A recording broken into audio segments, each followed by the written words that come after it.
Assalamualaikum warahmatullahi wabarakatuh. Waalaikumsalam warahmatullahi wabarakatuh. Bapak Ibu SMP 10 Tunggal Jaya, marilah pada hari ini kita akan melaksanakan diskusi diseminasi dan pembinaan pengembangan profesi guru untuk tahun pelajaran 2022-2023, di mana salah satunya yaitu guru kita telah melaksanakan atau telah lulus melaksanakan PPG ini. Jadi untuk itu marilah kita dengarkan bersama untuk meningkatkan kepada dan memberikan syarat-syarat untuk guru-guru yang akan melaksanakan PPG berikutnya. Untuk itu marilah kita sama-sama mendengarkan penjelasan yang dimana guru tersebut akan menjelaskan masalah profesi guru untuk kita semua, ya, untuk kita semua. Jadi untuk guru-guru yang berikutnya yang akan melaksanakan PPG di tahun-tahun yang akan datang. Untuk itu marilah kita dengarkan apa yang disampaikan oleh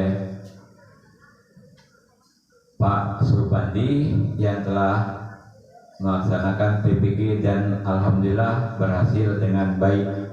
Marilah kita dengarkan apa yang disampaikannya. Itu waktunya kami persilakan.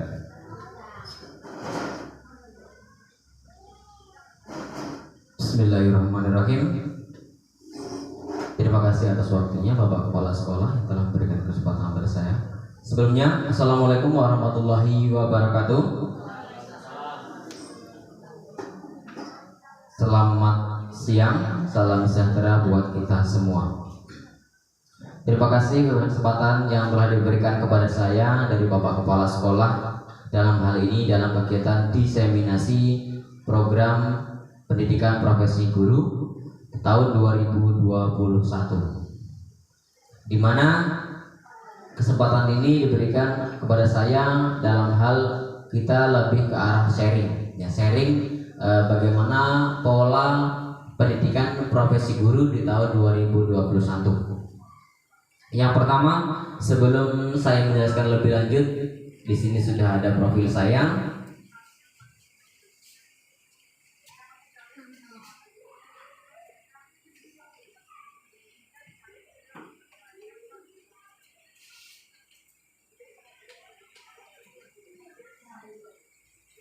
Ya, prioritas saya mungkin tidak perlu saya jelaskan terlalu banyak. Bapak Ibu sudah bisa melihat di depan.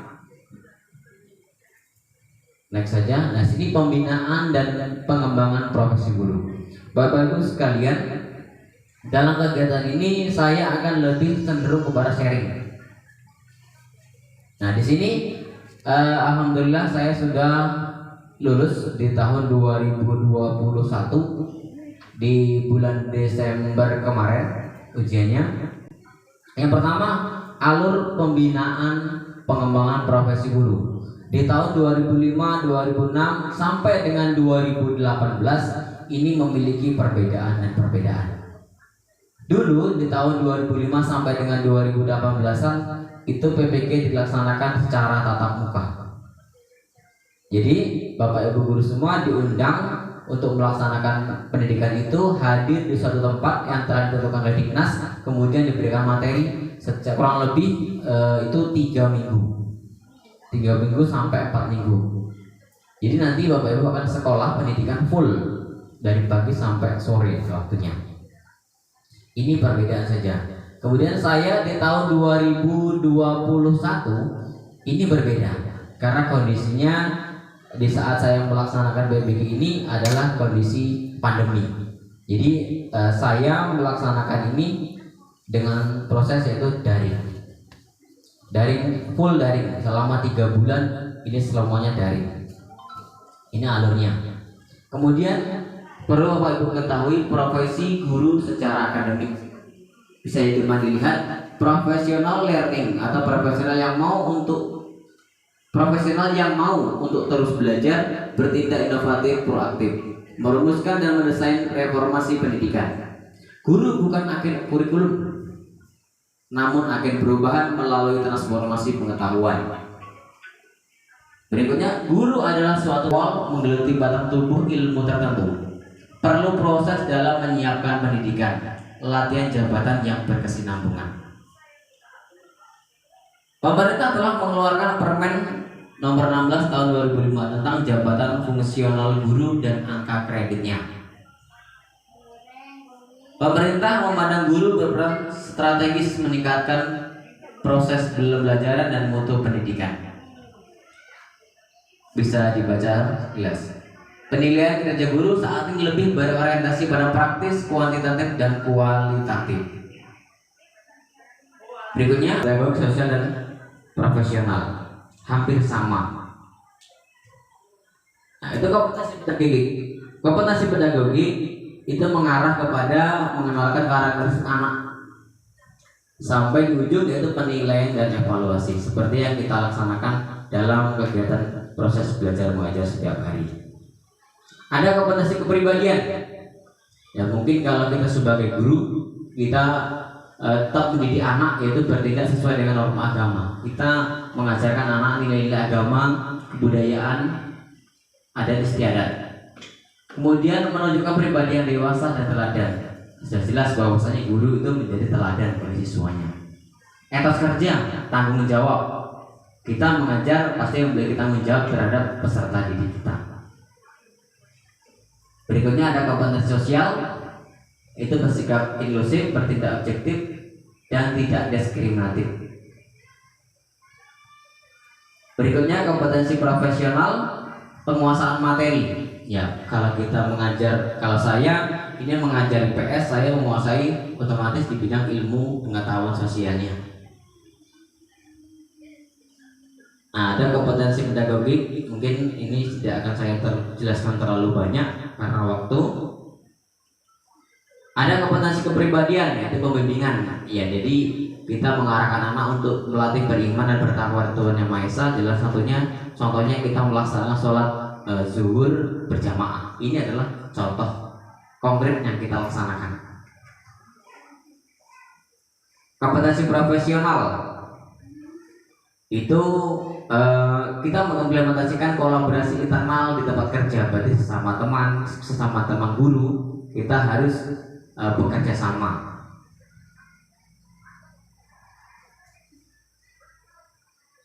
Pelaksanaan penilaian kinerja guru. Nah, dilakukan setiap tahun oleh kepala sekolah atau pengawas atau guru senior yang ditunjuk oleh kepala sekolah yang telah memahami penilaian. Nah, contohnya ini adalah kita dilakukan supervisi oleh kepala sekolah. Ini bukan berarti kepala sekolah itu pengen tahu, bukan. Yang artinya ini penilaian kepala sekolah untuk laporan dan dinas bagaimana guru-guru di SMP 10 ini. Jadi bukan mengetes ya, Bapak Ibu semuanya, kita sama-sama belajar semuanya. Ini supervisi.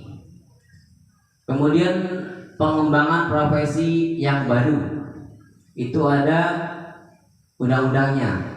Itu di Limanpan nomor 16 tahun 2009. Itu jabatan profesional guru dan akademiknya. Ada unsur dan sub-unsur kegiatannya, pendidikan, pelatihan, proses belajar mengajar, pengembangan profesi, penunjang 10%, macam pengembangan profesi guru. Ada publikasi, karya, inovasi. Ini berawal dari sini Bapak Ibu semuanya. Saya di tahun 2021 di bulan Agustus saya diundang mengikuti PPG. Karena di tahun 2015 saya telah melakukan uji kompetensi guru dan alhamdulillah saya diluluskan. Lulus dengan predikat baik. Namun pada waktu itu di tahun 2015 saya belum memiliki kelengkapan. Contohnya saya belum memiliki UNUPTK, saya belum memiliki NIP, dan itu saya belum terpanggil. Dan alhamdulillah di tahun 2021 saya diundang untuk mengikuti pelatihan tersebut. Konfirmasi dari mana? Saya sering buka yaitu SIM PKB saya. SIM PKB itu adalah suatu sistem yang dimiliki oleh Dinas Pendidikan se-Indonesia dan hanya bisa dibuka atau diakses oleh guru tersebut. Jadi Bapak Ibu rajin-rajinlah membuka SIM PKB apabila ada pemberitahuan. Dari sinilah saya diundang. Nah kemudian pada waktu yang bersama saya minta izin kepala sekolah. Pak Kepala Sekolah yaitu Bapak Asnadi, apakah saya boleh mengikuti pendidikan profesi guru ini, di mana pelaksanaannya kurang lebih 3 bulan, dan saya harus mengikuti belajar dan juga mengisi pelajaran ataupun mengisi jam-jam di jam mengajar. Beliau mengizinkan, beliau mendukung saya dan memberikan surat izin.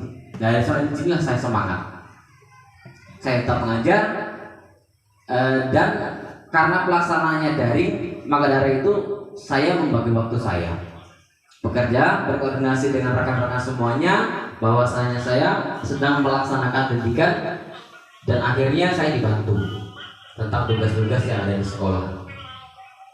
Berikutnya ini jadwal pelaksanaan profesi atau pendidikan saya.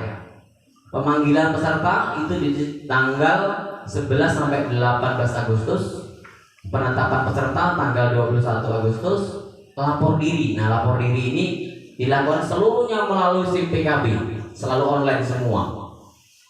Nah, ini tanggal 27 Agustus sampai dengan 12 September itu saya belajar daring. Saya menggunakan pada waktu itu disuruh menggunakan aplikasi Zoom. Nah, kemudian sama kita melaksanakan orientasi juga. Sama kita menjadi mahasiswa juga orientasi, pendidikan guru juga sama melaksanakan orientasi. Kemudian ada PPL-nya. Nah, PPL itu praktek di lapangan bagaimana kita mengajar. Ada PPL 1, PPL 2, dan PPL 3. Kemudian ada uji kinerja. Uji kinerja ini Bapak Ibu, uji kinerja ini biasanya ditunjukkan dengan sertifikat-sertifikat yang kita peroleh dari seluruh kegiatan, baik itu sertifikat daripada mengikuti pelatihan, pembelajaran dan sebagainya. Itu mendukung semuanya. Kemudian ada uji pengetahuan. Uji pengetahuan secara tertulis bagaimana materi yang disampaikan oleh dosen itu kita mengerti atau tidak. Kenapa saya tunjukkan di sebelah kanan ini ada kelas IPS? Ya, pada waktu itu kelas IPS itu ada 65 guru yang berasal dari seluruh Indonesia. Dan itu kita ketemu bertapa. Bapak Ibu sekalian, hasil pembelajaran model PBL. Jadi pada waktu saya PBG kemarin, seluruh mahasiswa dari guru itu diwajibkan menggunakan model pembelajaran yaitu PBL, problem based learning, di mana anak akan diberikan suatu kasus, kemudian nanti akan dipecahkan. Jadi anak-anak diberikan LKPD. Kita perhatikan berikut ada video yang telah saya buat pada waktu saya pelatihan kemarin.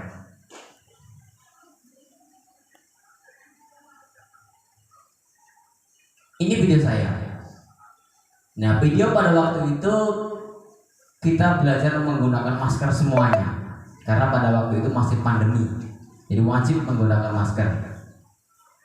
Jadi kita berdiri seperti biasa. Anak-anak itu dikondisikan berkelompok. Yang namanya pencari masalah, berarti studi kasusnya adalah anak-anak berkelompok dulunya.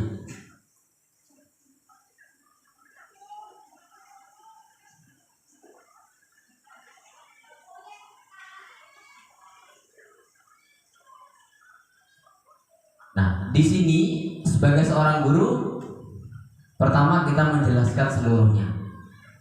Setelah mengabsen, pertama kita berdoa, kemudian mengabsen, kemudian memberikan motivasi terlebih dahulu. Jangan langsung mengajar. Jadi motivasi. Nah, ini anak-anak menyanyikan lagu wajib nasional, boleh. Kenapa kita disuruh seperti ini? Supaya anak-anak kenal dengan lagu-lagu kebangsaan atau lagu-lagu nasionalis. Kita next saja, yang cepat.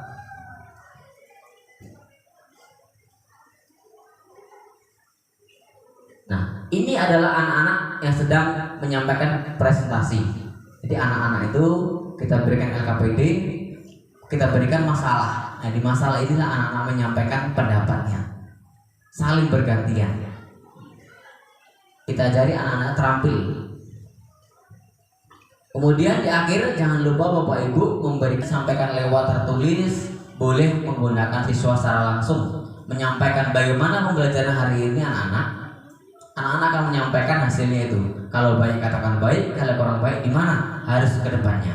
Kemudian guru juga harus minta saran dari anak bagaimana model pembelajaran untuk selanjutnya. Jadi kita mengikuti anak tersebut supaya itu senang. Terakhir kita menyampaikan pelajaran berikutnya apa. Nah di situ ketika anak sudah mengetahui pelajarannya apa, minggu depan anak itu akan menyiapkan dirinya. Dan jangan lupa di terakhir Bapak Ibu sekalian selalu berdoa. Itulah model yang saya terapkan, yaitu model PBL. Nah ini kegiatan. HP-nya mana ya? Dan harus kalau saya kemarin tidak harus menampakkan wajah, boleh off kamera. Tapi kalau kita presentasi wajib harus tahu. Oke Bapak Ibu sekalian, mungkin itu saja pemaparan dari saya terkait diseminasi ataupun sharing bagaimana pelaksanaan PPG di tahun 2021 yang saya peroleh dan yang saya alami. Mungkin dari Bapak Ibu ada yang ditanyakan bagaimana dengan apa yang saya paparkan sebagai bentuk atau motivasi atau apa, boleh silakan. Assalamualaikum warahmatullahi wabarakatuh. Izin bertanya Pak Panji, bagaimana caranya mengatasi siswa yang tidak aktif di kelas gitu ya? Apakah metode yang digunakan PBL tadi bisa meningkatkan motivasi belajar siswa dalam kelas, terutama untuk keaktifannya? Terima kasih. Kepada Bapak Ekman yang telah memberikan pertanyaan, bagaimana cara mengatasi siswa yang di kelasnya itu notabene ya Bapak ya. Jadi begini, pada dasarnya anak itu memang kalau tidak dipaksa untuk bertanya tidak mau bertanya. Jadi bagaimana Bapak Ibu cara mengatasinya? Silakan Bapak Ibu dalam mengajar ataupun memberikan pertanyaan dalam LKPD itu jangan pertanyaannya sulit, pertanyaan yang mudah dan sifatnya umum. Contoh di saya ini di LKPD saya buat anak-anak itu metode masalahnya kebanjiran. Kenapa? Karena anak-anak mengalami semuanya kebanjiran itu bagaimana cara mengatasinya, apa penyebabnya. Mereka akan berbicara semuanya, berbicara dengan sepengetahuan dia karena dia alami anak-anak itu. Dan anak-anak yang sulit untuk berbicara cara nggak langsung dia tergugah untuk berbicara dengan pengalamannya dia alami. Kalau kita mengajak masalah anak itu terlalu tinggi masalahnya, ya kadang-kadang maaf ngomong anak-anak itu tidak mengalami.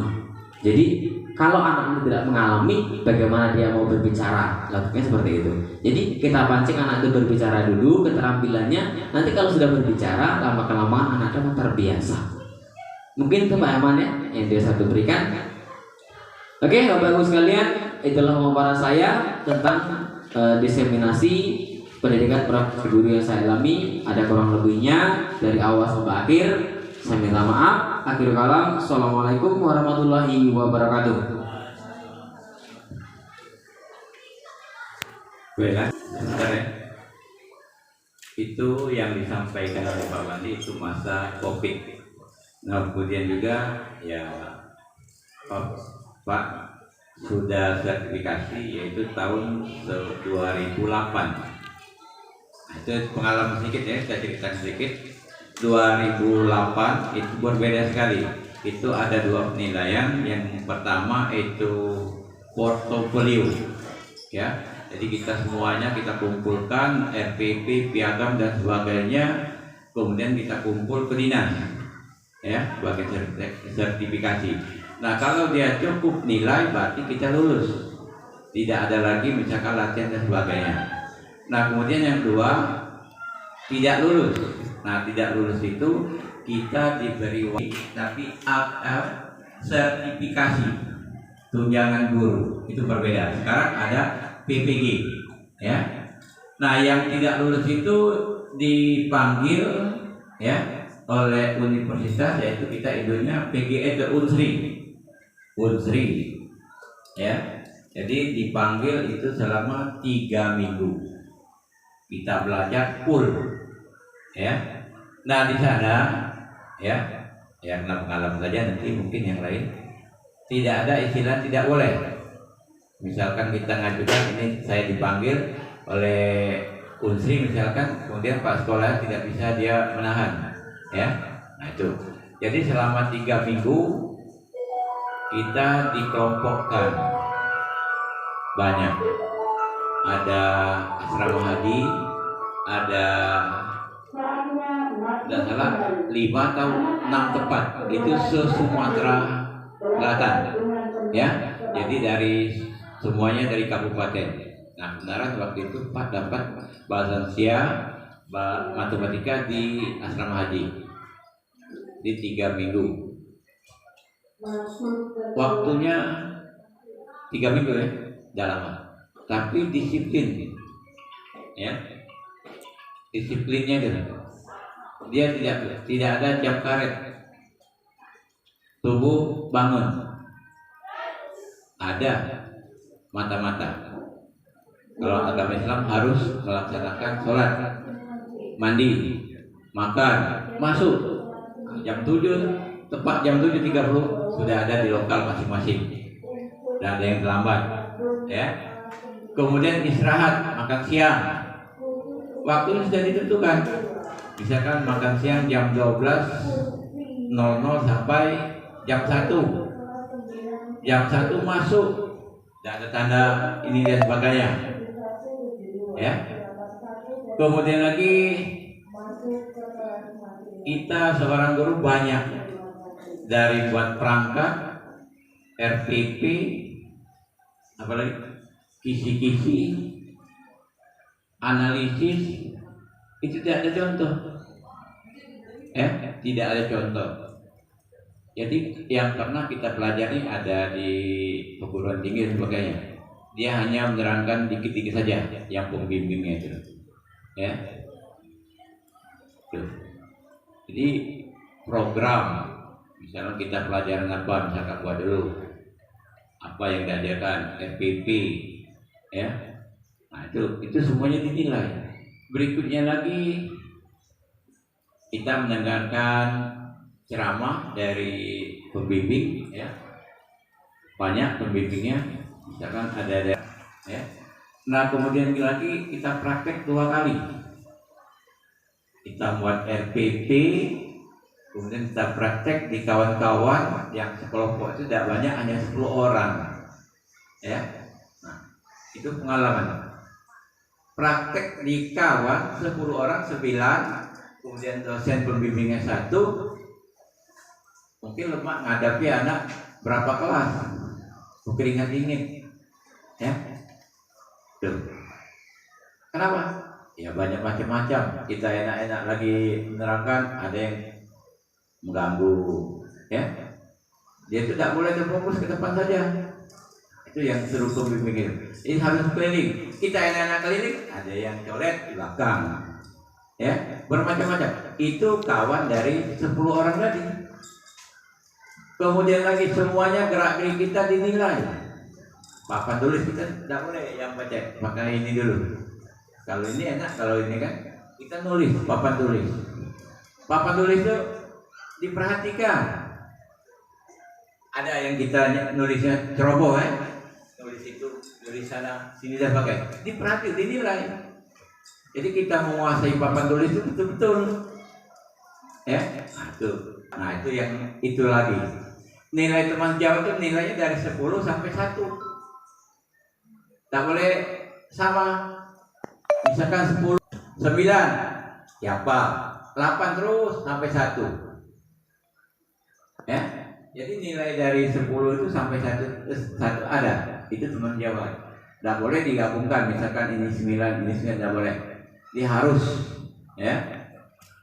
Nah, itu banyak, ya. Itu karena waktu itu mungkin baru-baru, yaitu 2009, yang pertama tidak salah 2007, ya. Jadi Nah, yang pertama dulu antara iya antara tidak, percaya atau tidak mau dapat tunjangan, tapi alhamdulillah sampai sekarang masih ya. Nah, itu kalau seandainya itu kalau tatap muka.